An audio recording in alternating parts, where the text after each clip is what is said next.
I'm not someone particularly given to sentimentality and dwelling on the past, allowing for the fact that what has happened over the years will have informed my forward movements in life, the good and the not so good. But I'm sure we can all cast our minds back to some particular moments when we were much younger and even when not so young that brought and continue to bring that warm glow of deep satisfaction of a really good and memorable experience.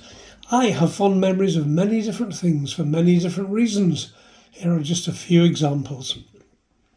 I've always been a reader, not necessarily an avid reader, but I do remember the many Enid Blyton series that I happily devoured, the famous Five and the Adventure series being absolute favourites.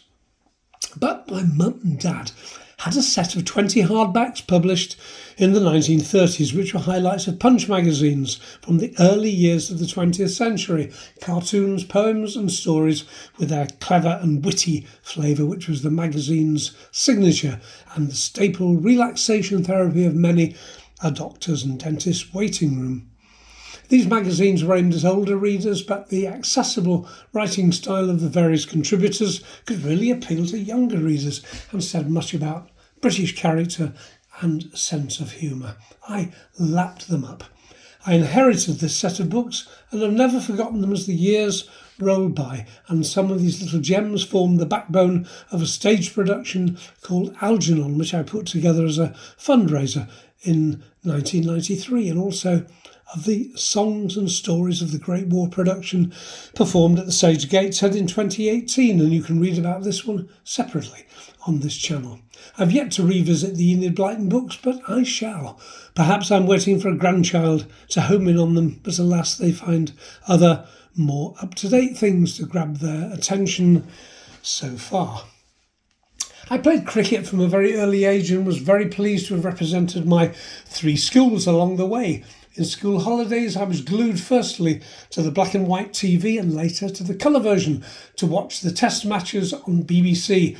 In my early teens, I must have watched every ball bowled on the live broadcasts, which started at either 11 or 11:30. Truman, Statham, Close, Illingworth, Boycott, Cowdrey and Tom Graveney were my absolute heroes amongst that generation of English cricketers, tenacious fighters, also sporting gentlemen. Who can forget Brian Close and his batting colleagues without any head protection at all against those venomous West Indies fast bowlers, Hall, Griffiths and Michael Holding, all fearless warriors of the game. This interest in cricket only waned about the time Tony Greig gave up the English captaincy and sold out to Kerry Packer in the mid-70s. Cricket was never the same again for me, in spite of a brief revival of enthusiasm when Botham and Willis were in their prime in the early 80s, and those 2 cricketing sons of Sheffield, Michael Vaughan and Joe Root, more recently made their mark at the top of the game. Another constant has been Sheffield Wednesday Football Club from the moment I first saw them in 1961 when my dad took me to see them play at Bolton Wanderers, where they won 1-0. I can still see Johnny Phantom's header to win the match in my mind's eye.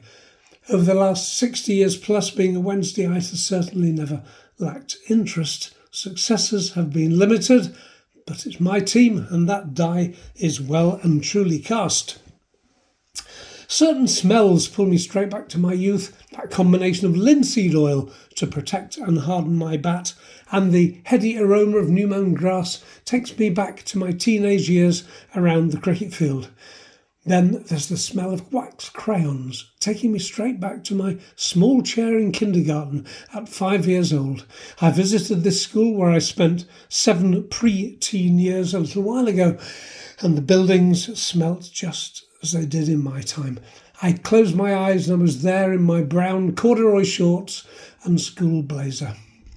Duraglit cotton wadding has me cleaning my cadet force uniform brasses again, and the smell of decomposing vegetation in autumn takes me back to walks around tree-lined Pownell Park in Wilmslow when I was very young, including an unforgettable one accompanied by one Judith Chalmers. Then a blossoming star on black and white TV holding my hand all the way. She lived a few doors away, and then a little later there was the smell and sight of heavy engineering. heat, grease, oil, metal, flames leaping into the air from the times I visited the many huge industrial enterprises which inhabited the Don Valley between Sheffield and Rotherham. Magical and awe-inspiring in equal measure, now mostly gone, of course, and replaced by retail and sporting developments. Smells provide a real connection to all parts of a full life, and their power to recall is not to be sniffed at. Breathe them in deeply and bask in the memories. In terms of little secrets I keep close to my chest, there aren't really too many of those, and alongside my lifelong love of rock music, I've been a fan of classical music since my dad brought home his first 33 RPM LPs back in the early 60s. Grieg's Peer Gynt Suite, Beethoven's Fifth Symphony and orchestral versions of Chopin's best-known piano works.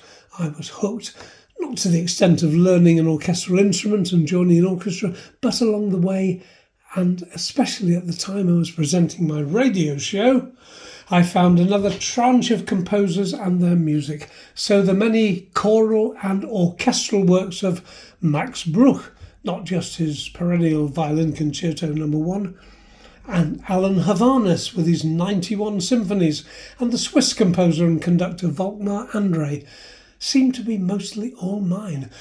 They are rarely heard anywhere, as their glorious and tuneful music doesn't make it onto radio playlists or concert hall programmes, as, not being in the Hot 100 classical pieces we all know, they don't put bums on seats like the safe, same old works from the regular old composers do.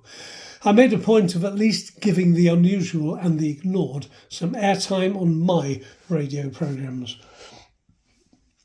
But the more the world veers off towards AI, dark social media, Trumpism, Putinism, the more I push back into my world of autumn leaves, good books, great music, conversation, and those things which I've grown up along with and which have served me well.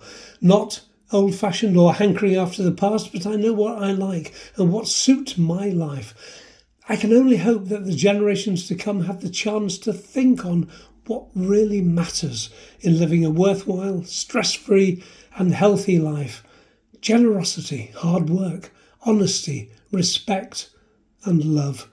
All else springs from these. At some point, there has to be a breakaway from the remorselessly uncontrollable direction in which life on Earth is currently heading.